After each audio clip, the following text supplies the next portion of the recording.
At the airport, U.S. Marine Mike says goodbye to his girlfriend Jenny before flying to North Africa for a special mission. 3 months later, Mike and his spotter Tommy are still in the African desert, waiting on top of a cliff for their assassination target. Eventually they see two groups of people approaching from opposite directions. One group is coming on foot while the other is a convoy full of armed vehicles. The groups meet in the middle and Tommy plus his commanding officer in the radio urge Mike to take the shot, however he hesitates. It looks like a sweet reunion between families, not like a terrorist making business. Then Mike realizes this is a wedding and his target is the groom's father, who is now standing behind the couple. He tells his commanding officer about the situation and gets orders to kill the groom to reach their target at the same time. However, Mike refuses to cruelly kill a civilian and lies to his commanding officer, saying he's lost the target. At that moment a glare off the sniper scope gives off their location to the guards at the ceremony, who immediately open fire. Mike shoots a few bullets back before running away with Tommy while the guards rush to evacuate their boss from the area. Some of the guards start making the way toward Mike and Tommy in their vehicles, so the duo has no choice but to jump and roll down the hill. They run to hide behind a rocky formation and Tommy calls his commanding officer to ask for rescue. However, his GPS has broken and he can't offer their exact position. The enemy is getting closer, so Mike shoots at the hill to make them go in a different direction. Suddenly their enemies leave because they see there's a sandstorm coming. Mike and Tommy decide to use it as cover and walk through it as Tommy makes another call. His commanding officer tells them to reach a village located 5 hours to the west so they can be picked up. Eventually the duo manages to get out of the storm and starts walking under the unbearable desert sun. Tommy talks all the time and shares stories about his son and wife at home, but Mike still doesn't say much. Frustrated, Tommy points out that something is obviously eating Mike on the inside and asks about Jenny, wondering about the possibility of marriage. Mike explains he does want to marry her but he can't yet because it's complicated. Moments later they get a message on the radio explaining that the main team has had complications and the new pickup spot has been chosen, meaning the duo will have to cross the desert to get there. Because of the dunes, the radio won't always work so they'll have to be extra careful. After lots of walking, Mike and Tommy encounter the sandstorm again and stop to wait it out. They can see a guy with a child at the end of a rope walking through the storm, but they don't seem to notice them back so the duo doesn't shoot. As the wind blows, a warning sign comes off its pole. Once the sandstorm is gone, Tommy and Mike continue to walk under the scorching sun. Suddenly the warning sign lands right in front of Mike's feet. He can't read it, but the skull obviously means danger and he remembers that the USA has buried tons of landmines in this area. However, Tommy thinks Mike is taking it too seriously and explains it's a trick from the locals to keep enemies away from their villages. Tommy also points out that turning back means dying of thirst, so he just keeps going, confident that the sign means the village is near. After a few hours of walking, Mike freezes when he steps onto something, but it's just a little toy soldier. He puts it away in his vest before noticing that Tommy is out of water, so he shares his own. Desperate to keep the mood up, Tommy begins walking backward as he keeps teasing Mike for overthinking things. Suddenly a click can be heard and Mike tries to warn his friend, but it's too late. Tommy takes another step and a landmine explodes.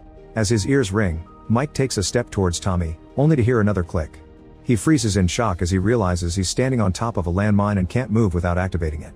Once the sand from the explosion clears out, Mike can see Tommy has survived but lost both his legs. He can't stop yelling in pain and begging for help, so Mike yells back to calm him down and explain the situation. Under Mike's guidance, Tommy tries reaching for his bag with the radio, but the pain is too much. His mood gets worse when he looks down and discovers he's missing his legs, causing him to freak out. Mike calms him down by reminding him of his family and mentions the medicine injections they carry in their vest. Tommy immediately takes both instead of saving one for later like Mike says. Then Tommy tries for the bag again and this time he reaches it, but unfortunately the radio isn't working. Getting desperate, Mike considers stepping away from the landmine because there's a chance it's old and broken. However, the risk is high and Tommy wants him to live, so he takes out his gun and asks Mike to send his love to his son before self-deleting. Mike yells in frustration and grief, but quickly stops himself as he realizes freaking out may make him fall. Then he starts lowering his body extremely carefully until he's down on one knee and uses his knife to gently move the sand. He finds some round metal under his foot, confirming he's on top of a landmine. Unbeknownst to Mike, a man is watching from afar but leaves without helping. Next, Mike puts together his shoelaces, the strap from his gun, and his axe to create a hook. He throws it a couple of times to try to get the bag but it won't reach far enough. Moving carefully again, Mike stands up and almost falls when throwing the axe, but thankfully he recovers just in time. Now he finally can drag the bag toward him and grab the radio, only to discover the battery is dead and the spare is in Tommy's vest. At least the radio can be sun-powered so he leaves the small panel on the ground to let it charge. Afterward Mike keeps himself busy by going over his supplies. A few hours later the radio finally charges and Mike gets to talk to his commanding officer, explaining the situation and requesting extraction.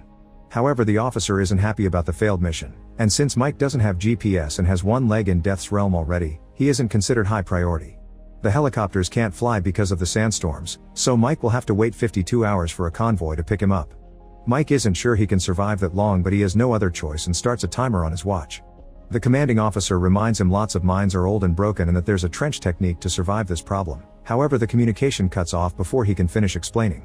A few hours later, Mike eats some of his rations, noticing he doesn't have much left. Suddenly the sandstorm starts approaching again, so Mike quickly covers his face, grabs his things, and bends over to wait as still as possible against the wind. His body trembles a lot, but Mike is strong and gets through it without activating the landmine.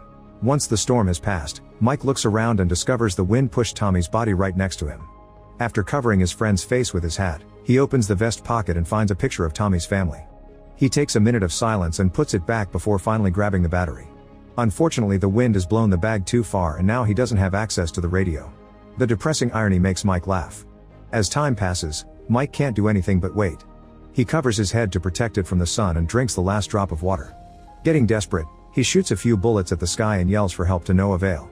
He begins considering self-deleting as his only option, but at that moment he sees a Berber man pass by. Mike points his gun at him and asks him to stop, but the Berber doesn't listen and keeps moving. Thinking he may not speak English, Mike makes exploding noises to indicate this is a landmine area, however the Berber just mocks him. Then the guy starts walking toward Mike in a zigzag pattern. Suddenly he asks why Mike is stuck, revealing he understands English. Mike explains the situation as he continues to ask for water and the radio, however the Berber mocks him for not moving. He does take his flask but doesn't help with the radio, he just leaves while ignoring Mike's yelling and questioning if his weird movements help him avoid mines. Hours later, Mike forces himself to pee in a bag to drink. He barely takes a sip before a little girl shows up, running toward him in the same zigzag pattern. She gives him his flask full of water and Mike drinks as he guesses she's the Berber man's daughter. Then the girl takes out a toy soldier from her bag and Mike shows her the one he found in return, so she uses both to represent him and Tommy. Without using words, she pushes the toy to tell Mike he needs to move on. Mike says he can't move and starts yelling for the radio without meaning to, so the girl just leaves. Later, as the sun starts to go down, Mike plays some songs on his phone and starts a fire. He can hear animals howling in the distance, so he distracts himself by looking at pictures of Jenny on his phone and watching a video she specially made for his departure as a good luck charm. Eventually the fire goes off and Mike falls asleep while looking at his watch. His father appears in front of him and punches him, triggering a memory of the abuse he suffered as a child. This causes him to wake up right before he falls. Then Mike tries to restart his fire, but at that moment he hears the growling of wild dogs coming closer. He starts shooting in the dark, but none of his bullets hit. Deciding to risk using the flashlight, he discovers one of the wild dogs is taking away Tommy's bag and there's another walking toward him. After changing guns, he opens fire again, hurting the dog. As the creature steps back, it activates a landmine, and the resulting explosion scares the pack away. The next day the Berber visits Mike again, calling him a lucky man for surviving so far. The Berber explains he doesn't know where the landmines are and he just walks like that to get better chances. He thinks Mike is afraid of moving on physically because he isn't able to do it in his soul and asks why Mike became a soldier, to which Mike answers that he had no reasons to stay anymore. At least this time the Berber brings over the radio and Mike quickly changes the battery, but it still won't work. Then the Berber grabs Mike's face and tells him to be a free man. This causes Mike to hallucinate the man as Tommy telling him to live, but once he blinks the Berber is far away. A few hours later, Mike cuts his boot because his foot is red and swollen. He also uses his knife to kill a scorpion. Eventually the heat becomes too much and he takes off his vest.